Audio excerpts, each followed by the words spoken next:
I almost threw all my money into the buy now, pay later trap. That night, my shopping cart was overflowing with things I couldn't possibly afford. The buttons on the screen seemed to whisper, 4 easy installments, no interest, no stress. I thought I was just being a smart shopper, but my heartbeat told me otherwise.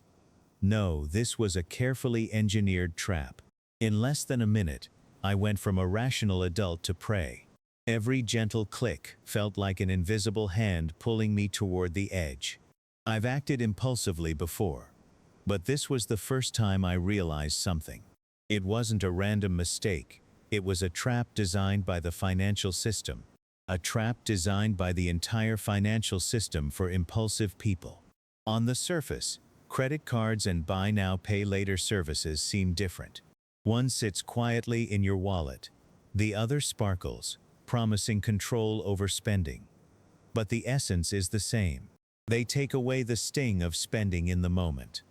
That's business. It's not benevolence. If you think you're the real customer, think again. The real customer is your impulse.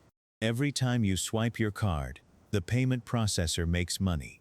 Traditional credit cards usually take 2 to 3%, while buy now, pay later can take 4 to 6%.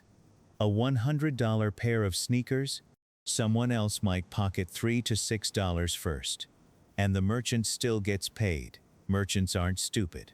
Some people say they use it responsibly. Maybe you do, but that doesn't change the system's design. A casino doesn't need everyone to become addicted. It only needs behavior to consistently lean one way. Spend first, think later, repeat. The truth is, most people think they're chasing, but they're really buying borrowed comfort. Less friction at checkout, less guilt when the package arrives. If your peace of mind depends on splitting payments, the system has quietly taken control. That's why this model is so popular. It's not that people suddenly became dumb. It's that the system got smarter. It hides costs, slices totals into small pieces, and makes debt feel like a feature, not a warning. Before we talk interest, late fees, or missed payments, let's bust a myth. This market isn't designed to help you spend wisely. It is designed to erase hesitation.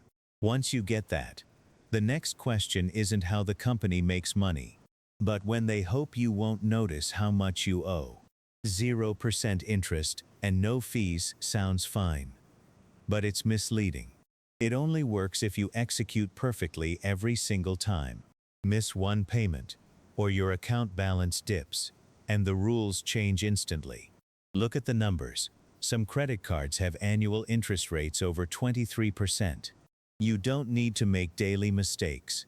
Just one slip, and you're hit with massive interest and late fees.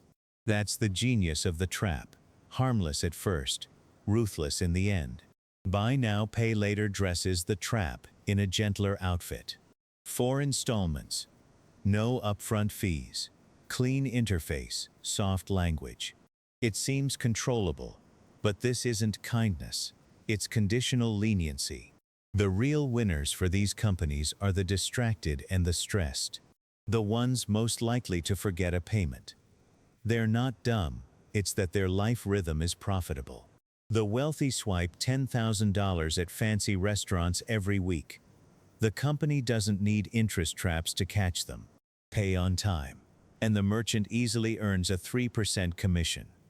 You're not a VIP, you're an ordinary consumer. The system uses interest and installments to reel you in.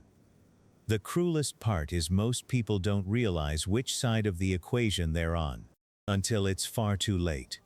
It feels like a short-term problem. The shopping cart, groceries before payday, dinner when you're tired. In reality, it's a layered debt mechanism. Disciplined people enjoy convenience. Cash-strapped people bear the consequences. See it clearly, and you realize the tools themselves aren't neutral. They stratify rewards and penalties. Some get the package today, stress tomorrow. Some profit today, spread risk tomorrow. The problem isn't overspending. It's who turns impulse into a steady revenue stream. The solution is surprisingly simple.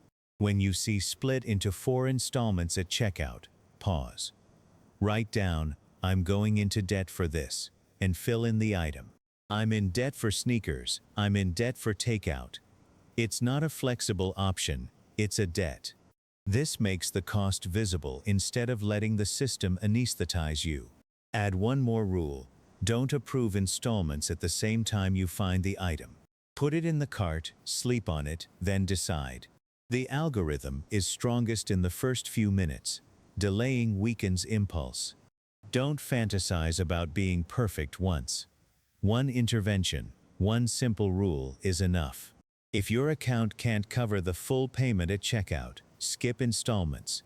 Use only one debt tool at a time. Keep each payment plan visible so your brain sees the total. It's no longer just a small number. This is ordinary people's compounding power.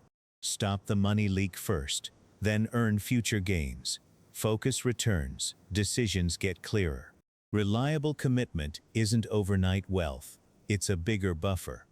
Being able to say no to unexpected bills, income swings, or sudden expenses, without touching another shiny trap. The buffer may not sparkle, but it's true freedom. Over time, you quietly change. You no longer mistake high credit limits for trust, availability for ownership, borrowed convenience for lifestyle. The game fades. The tricks show themselves. Here's my only guaranteed compounding.